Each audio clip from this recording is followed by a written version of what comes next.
উত্তরবঙ্গের দুই শহর রাজশাহী ও বগুড়ার ক্রিকেট প্রেমীদের জন্য আনন্দ বয়ে এনেছিল জাতীয় ক্রিকেট লীগ টি-20 আসর।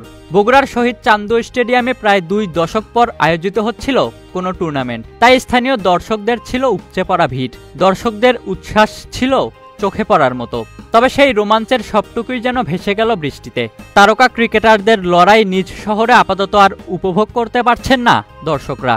বৃষ্টির কারণে স্থগিত হওয়া এনসিএল টি-20 আবারও শুরু হচ্ছে। তবে শুরুর পর সব ম্যাচই হতে যাচ্ছে সিলেটে।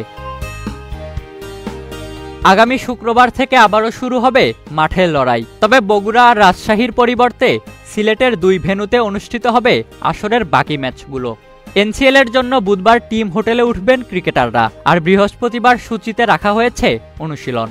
গত বছর নতুন করে শুরু হওয়া জাতীয় লীগ টি-20 পুরো টুর্নামেন্ট হয়েছিল সিলেটেই। তবে এবার এই টুর্নামেন্ট আরও ছড়িয়ে দিতে শুরুর দিকে 6টি ম্যাচ রাখা হয়েছিল রাজশাহী ও বগুড়ায়, আর যার কারণে উৎসবের আমেজে সেজেছিল 2 শহরের 2 স্টেডিয়াম। তবে গত রোববার টুর্নামেন্টের শুরুর দিনেই বৃষ্টির কারণে রাজশাহীর ম্যাচটি নেমে আসে 5 ওভারে, আর অন্যদিকে বগুড়ার ম্যাচ পুরোটাই ভেসে যায় বৃষ্টিতে।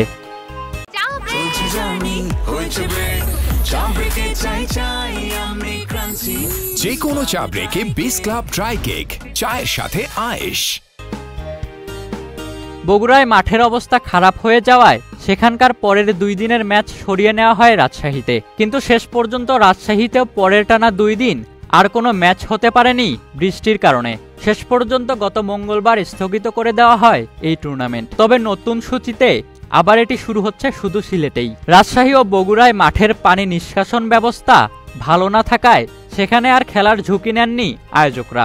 আগের সূচিতে প্রথম 2 দিনের ভেসে যাওয়া 3 ম্যাচ আর হচ্ছে না। এই ম্যাচগুলোর পয়েন্ট ভাগাভাগি থেকে যাচ্ছে। সিলেটের 3য় দিনের খেলা থেকে আবারও টুর্নামেন্ট শুরু হচ্ছে। সিলেট আন্তর্জাতিক ক্রিকেট স্টেডিয়াম এবং সেখানকার আউটার স্টেডিয়ামে হবে আসরের বাকি ম্যাচগুলি। প্রাথমিক পর্বের লড়াই শেষ হবে 7 অক্টোবর। এরপর এলিমিনেটর এবং প্রথম কোয়ালিফায়ার ম্যাচ হবে 9 অক্টোবর, আর দ্বিতীয় কোয়ালিফায়ার 10 অক্টোবর। এরপর 12 অক্টোবর ফাইনাল দিয়ে পর্দা নামবে এবারের আসরের। ইশতিয়াক মাহিন, ক্রিক ফ্রেঞ্জি।